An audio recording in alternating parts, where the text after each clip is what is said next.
अल्हम्दुलिल्लाहि रब्बिल आलमीन वस्सलातु वस्सलाम अला सय्यिदिल मुरसलीन व ख़ातमन नबिय्यीन मुहम्मदिन व आलिहि व अस्हाबिहि व ज़ुर्रिय्यातिहि व अहलि बैतिहि अजमईन, अम्मा बाद। सदर जलसा काबिल सद एहतराम उलमाए किराम, एडवोकेट हज़रात, इस मस्जिद के ज़िम्मेदार हज़रात, मुख्तलिफ़ जगह से आए हुए नौजवान, ख़वातीन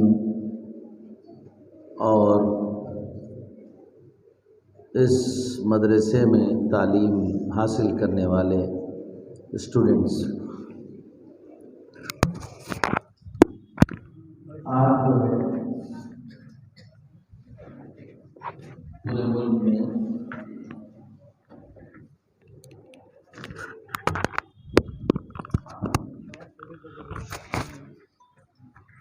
आज जो है पूरे मुल्क में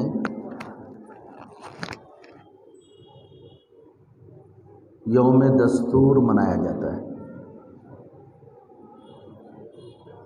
इस मौके पर मैं मुबारकबादी देता हूँ ऑल इंडिया मिली काउंसिल के ज़िम्मेदारों को कि वो भी पूरे मुल्क में इस दिन को मना रहे हैं और यहाँ पर नील संदरा के मस्जिद मक्का मस्जिद में इस वक्त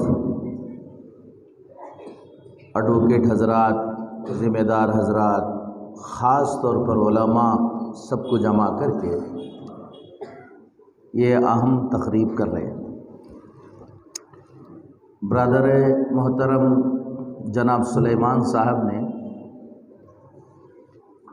अभी अपने खिताब में कह रहे थे कि लॉ का पढ़ना बहुत ज़रूरी है। हमें उलमा को, स्कूलों में पढ़ने वाले स्टूडेंट्स को,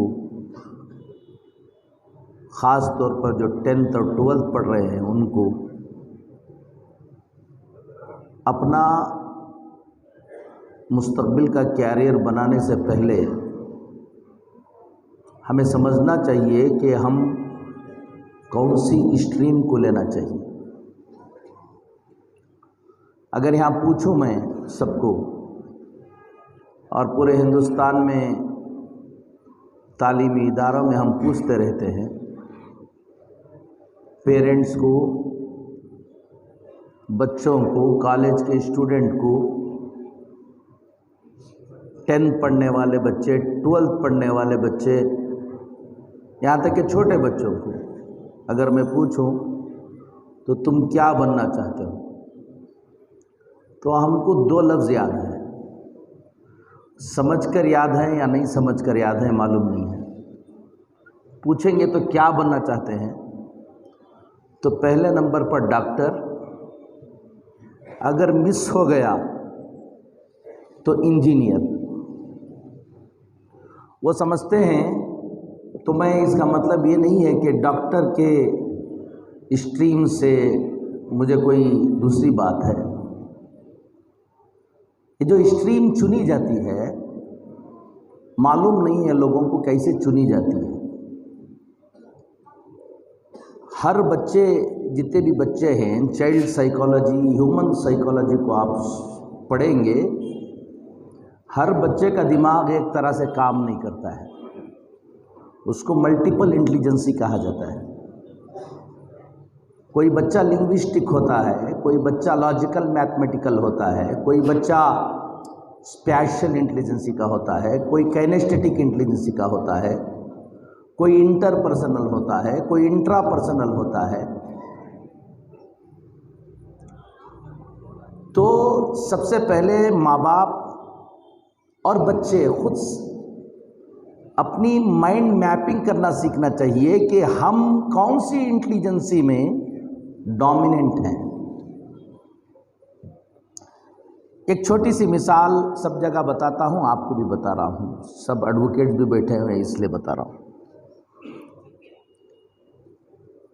अगर आप सोचो कि एक मैदान में एक कैमल और एक हार्स को रनिंग रेस करा दिया जाए, एक डेजर्ट में करा दिया जाए, किसी सहरा में कैमल का और डेजर्ट का मुकाबला करा दिया जाए, तो आप बताओ कि आज के मुकाबले में कौन जीतेगा? बच्चों बहुत कॉन्स्टिट्यूशन बोल रहे थे, बोलो। डेजर्ट में, रेगिस्तान में कैमल का और हार्स का मुकाबला करा दिया जाए, रनिंग रेस का, कौन जीतेगा? कैमल। हार्स वाले कुछ हैं? नहीं। अगर जब ये दौड़ा दें तो कैमल जीत जाएगा और हार्स क्या हो जाएगा? हार जाएगा। तो हार्स वाला बैठकर रोता रहेगा कि मेरा हार्स बहुत कमजोर है, और कैमल वाला समझेगा कि मेरा कैमल बहुत तेज है। नेक्स्ट डे इसी कैमल को, इसी हार्स को एक फील्ड में लाकर दौड़ा दोगे तो आज कौन जीतेगा? हार्स। कैमल हार जाएगा। तो तुम कहोगे, कैमल वाला कहेगा कि कल तो तुम बहुत तेज थे, आज बहुत कमजोर हो गए, रोना पीटने से कोई फायदा नहीं है। कैमल भी तेज है, हार्स भी तेज है। अल्लाह ताला ने दोनों को अलग अलग काम के लिए पैदा किया है। कैमल का जो फुट का डिजाइन है वो डेजर्ट के लिए अल्लाह ने बनाया है, और हार्स के फुट का डिजाइन जो अल्लाह ने फील्ड के लिए बनाया है। जिसको फील्ड के लिए बनाया है फील्ड में दौड़ाओ, और जिसको डेजर्ट के लिए बनाया है उसको डेजर्ट में दौड़ाओ, दोनों बहुत अच्छा दौड़ेंगे। बिल्कुल इसी तरह तुम्हारे बच्चे हैं, आप हैं, सब हैं। सब लोग ये सोचते हैं कि हम हमारे बच्चे को डॉक्टर बना दें। इंडिया की और ऑस्ट्रेलिया की मैच चली, जोश आ गया कि सबको कितनी ज़्यादा बच्चों की क्या हो रही है भाई, जो प्लेयर्स हैं उनकी आहू भगत हो रही है। मेरे बच्चे को क्रिकेट प्लेयर बना दूंगा ताकि वो खेले इंडियन टीम में। ले जाकर क्लब में जमा कर दिए। कभी तुम्हारा बच्चा क्लब वहाँ तक नहीं पहुँच पाएगा। पहले देखो कि वो काइनेस्थेटिक इंटेलिजेंसी में कितना डोमिनेंट है। अगर वो काइनेस्थेटिक इंटेलिजेंसी में डोमिनेंट है तो ले जाकर क्लब में प्रैक्टिस कराओ, एक दिन वहाँ तक पहुँच जाएगा। अगर नहीं तो नहीं कराओगे। स्ट्रीम्स भी ऐसे ही लेते हैं। तुम्हारे दिमाग की ये करना है कि मैपिंग करना है। अगर तुम्हारा बच्चा लॉजिकल मैथमेटिकल है और तुम्हारा बच्चा स्पेशल इंटेलिजेंसी का है और तुम्हारा बच्चा नेचुरल इंटेलिजेंसी का है, डोमिनेंट है उसमें, आप मेडिकल में लेकर जाओ, अच्छा परफॉर्मेंस करेगा। अगर आपका बच्चा लिंग्विस्टिक है और आपका बच्चा लॉजिकल मैथमेटिकल है, बेहतरीन स्ट्रीम इस वक्त मुल्क को जरूरत है, कौम को जरूरत है, सबको जरूरत है, वो लॉ की स्ट्रीम है। बच्चे को लॉ की स्ट्रीम में लेकर जाओ। लॉ, लोग समझते हैं कि लॉ को, पता नहीं क्यों हमारे लोग लॉ की तरफ नहीं जा रहे हैं। एक सर्वे बताता हूं, सुन लो। पूरी दुनिया के सारे ममालिक का सर्वे कर लेना। जितने भी लोग हुक्मरान हैं, हुकूमत करने वाले हैं, लीडरशिप में हैं, 60% ऑफ लीडर्स लॉ के स्ट्रीम से आते हैं और लिंग्विस्टिक स्ट्रीम से आते हैं। मुल्क को लीडर्स की जरूरत है। हां, तुम्हारा बच्चा लिंग्विस्टिक नहीं है, तुम्हारा बच्चा लॉजिकल मैथमेटिकल नहीं है, उसको लॉ में ना भेजना, वो बहुत अच्छा परफॉर्मेंस नहीं करेगा। उसको देखना कि वो कौन सी इंटेलिजेंसी में डोमिनेंट है, उसको वो इसमें भेजना, बहुत अच्छा परफॉर्मेंस करेगा। इस वक्त हिंदुस्तान के जो हालात हैं, हमारे मुल्क के मुसलमानों के लिए जरूरी है कि जज्बात में आकर काम करने के बजाय हम लॉ को समझें। डीजे हल्ली की बात कह रहे थे, लॉ को ना समझने की वजह से आज जिसने जुर्म किया वो बाहर है और जिसने जुर्म नहीं किया, जुर्म के खिलाफ आवाज उठाने वाला आज तक अंदर है। उसकी वजह क्या है कि तुम जज्बात में काम करते हो, लीगल अवेयरनेस तुम्हारे अंदर नहीं है। यही लीगल अवेयरनेस होता तो आज उल्टा होता कि तुम बाहर होते वो अंदर रहता। एक बात जरूरी बात यह है कि हमारे बच्चे, हमारे नौजवान जज्बाती काम करने के बजाय लीगल एस्पेक्ट को समझना, हमारे कॉन्स्टिट्यूशन को समझना, रूल ऑफ लैंड को समझना, यह हमारे लिए जरूरी है सबके लिए। एक बात यह है कि जो बच्चे लिंग्विस्टिक और लॉजिकल मैथमेटिकल है, मैं उनके पेरेंट्स से कहता हूं, तुम अपने बच्चों को इस मुल्क के, इस कौम को डॉक्टर्स की जरूरत है, इस कौम को इंजीनियर्स की जरूरत है, इस कौम को मीडिया के लोगों की जरूरत है, ये सब जरूरत है। लेकिन एक बहुत बड़ी जो जरूरत है जहां पर हम लैब कर रहे हैं वो लीगल के अंदर है। अपने बच्चों को लीगल स्ट्रीम में भेजा जाए। तुम्हारा बच्चा जज बने, तुम्हारा बच्चा अच्छा एडवोकेट बने। अच्छा, जो लोग एडवोकेट बनते हैं वो मेहनत से पढ़ो।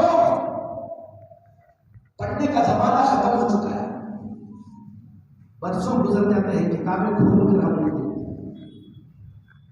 पढ़ना चाहिए। दूसरा काम, हमारे उलमा, खास तौर पर इमाम जो होता है वो इमाम है।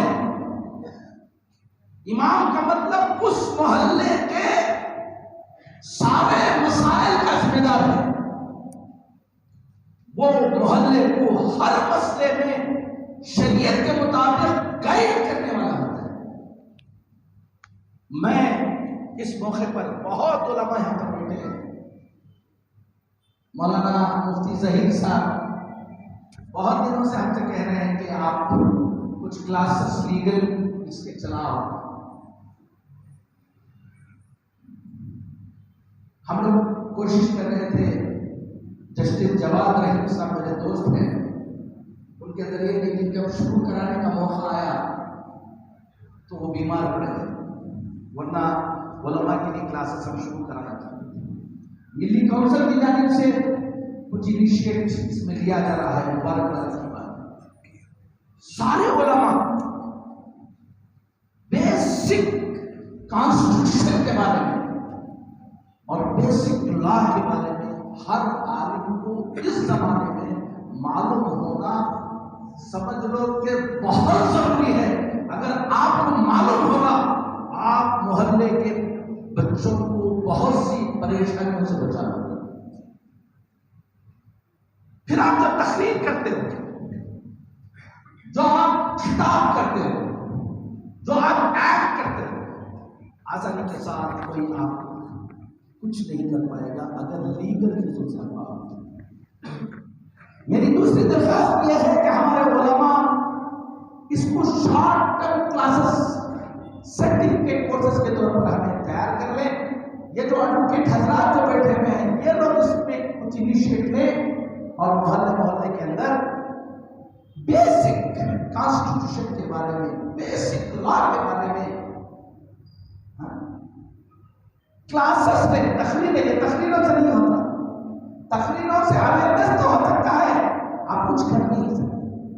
क्लासेस लेना, बाकी सबक लेना, एक तो काम उलमा को करना है।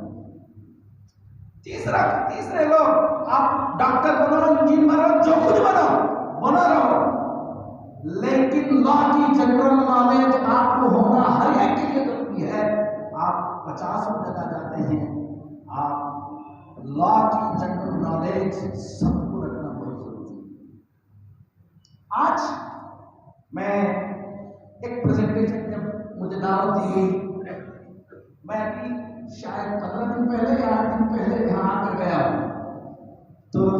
सदर वाले मुझे नील संतति पे काम दे रहे, तो मैंने कहा कि मैं शायद मसरूफ नहीं आ पाऊंगा, लेकिन मिली काउंसिल के हमारे जिम्मेदार हमारे सुलेमान भाई कई मरतबा बुलाया, कई मरतबा मैंने कई जलसों में डिले कर दिया था, मुफ्ती साहब ने बहुत इसरार किया तो हम आए।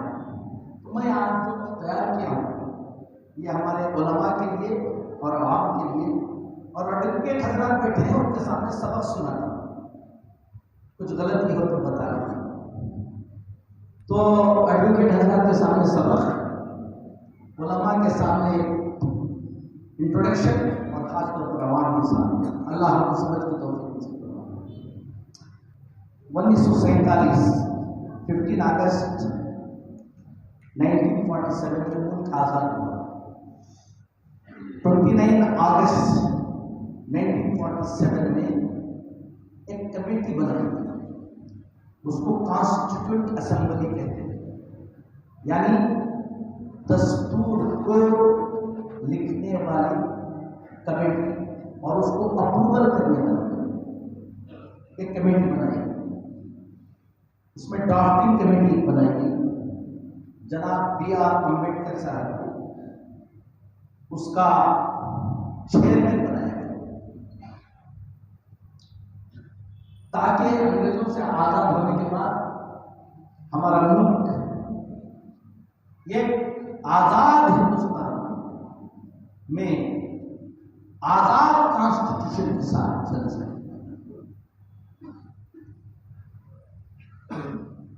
आपका आज का दिन है 26 नवंबर 1949 में ये मुकम्मल हो गया लिखकर, और इसको पेश किया गया कॉन्स्टिट्यूशन असेंबली।